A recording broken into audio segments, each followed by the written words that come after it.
Oh, what is going on, guys?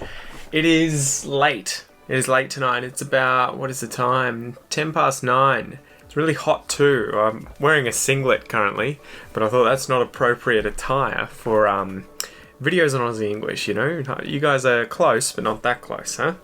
Anyway, I wanted to do a video today. I was inspired right now because I had a lesson earlier with one of my students, and we were talking about vowel sounds. So she's actually a really advanced learner in English. She speaks like a native speaker. For all intents and purposes, she is a native speaker.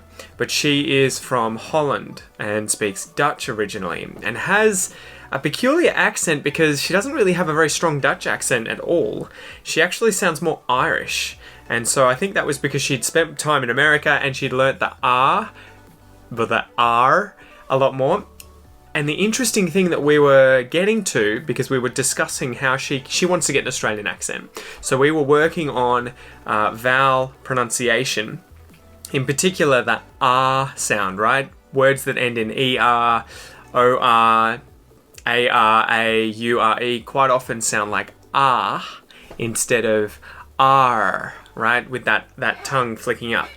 Anyway, the interesting thing that I got to with her in the lesson was that it tended to be a pretty quick fix for some of the vowels, specifically oh,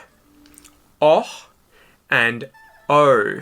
And the fix, the change that she needed to make in order to get those sounds perfect and really do well with pronunciation like an Australian with regards to those vowels, was getting the sides of the mouth to come in, okay? Like you try to kiss someone with a square mouth, all right? Like this. So you're going to hear it when I say words, or you're going to see it when I say words like bird,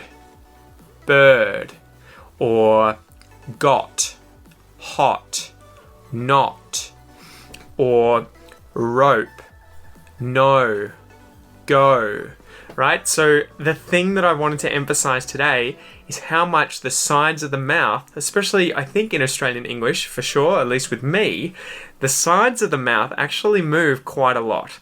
When I say ah, they go all the way out to as far as they can go. Ah, far, right? I'm a farmer.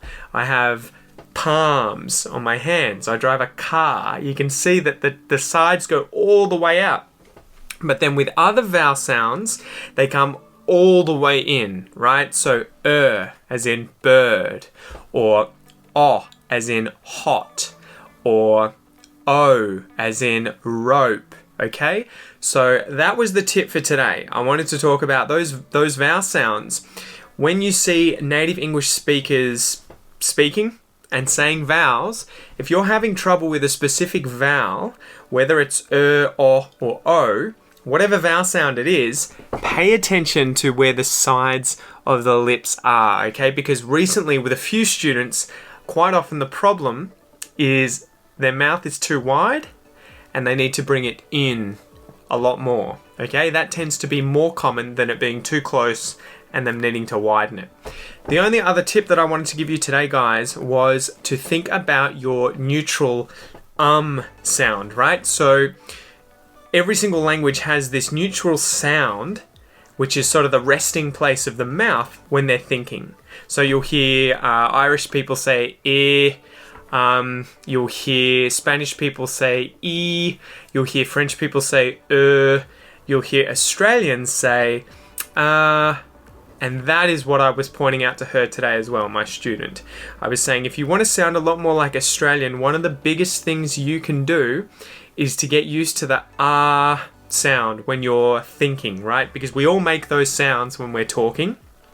And we, pause, but we want to show that we're still talking, right? So the biggest thing, or one of the biggest things, not the biggest thing, a big thing to change or to pay attention to is your neutral sound, right? I say the word it's that vowel sound to show that it's that sound of that's a good question. So practice that sound. Practice that neutral sound. Try using it when you speak English, and you're going to notice that others are going to notice that you sound a lot more Australian, okay? Anyway, that's 5 minutes. I can see on the top here. I hope you enjoy this video, guys. I hope it's helpful, and let me know down below if you're having trouble with any other sounds in English or in the Australian accent, and I will try and do a video on that in the future. Anyway, have a fun night. I'm going to take this off. It's getting hot, as you can probably see, and I'll talk to you soon. See ya.